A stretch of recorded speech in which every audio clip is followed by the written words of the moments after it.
வணக்கம் நண்பர்களே.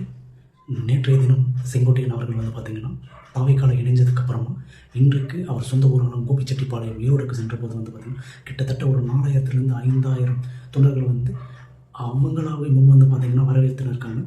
தாவைக்காவுக்கு இணைந்ததுக்கு அப்புறமா தான் இந்த நிகழ்வு. ஏன்னா அவர் ஏடிஎம்கள் இருக்கும்போது அவருக்கு வந்து ஃபுல் சப்போர்ட் அவங்க அந்த ஏரியாவில் இருந்தது.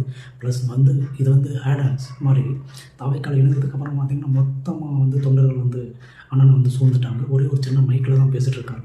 அவ்வளோ கூட்டம் வந்து அங்கே இருக்குது. நீங்கள் வேறு எந்த கட்சியிலையும் வந்து இணைஞ்சிட்டு நீங்கள் சொந்த ஊர் போகும்போது இவ்வளோ ஒரு வரவேற்பு கிடைச்சிருக்குமான்னு கண்டிப்பாக யாருக்குமே கிடைச்சிருக்காது. ஆனால் செங்கோட்டையனுக்கு அவருக்கு வந்து இப்போவே அந்த தொகுதிக்கான வெற்றி வாய்ப்பு வந்து நிச்சயிக்கப்பட்டது. அவ்வளோதான் சொல்ல முடியுமே தவிர வேறு எந்த வார்த்தையுமே கிடையாது. ஏன்னா அந்த கூட்டத்தை பார்த்தாவே தெரியும். ஏன்னா இவர் வந்து பிரியாணி கொடுக்குறாரு, கோட்டர் கொடுக்குறாரு அப்படின்னு சொல்லிட்டு அந்த கூட்டமே கிடையாது. மொத்த பேரும் வந்து பார்த்திங்கன்னா டிவிகே ரசிகர்கள் அவருடைய பழைய ஏடிஎம்கேனுடைய தொண்டர்களும் வந்து தான் கூட்டம் அலை மோதுது. வெற்றி வாய்ப்பு கண்டிப்பாக அவருக்கு தான் அப்படின்னு சொல்லிட்டு அந்த கூட்டத்தை பார்த்தது எதிர்க்கட்சிகள் வந்து அடங்கியிருக்கும். வேறு வழியே இல்லை.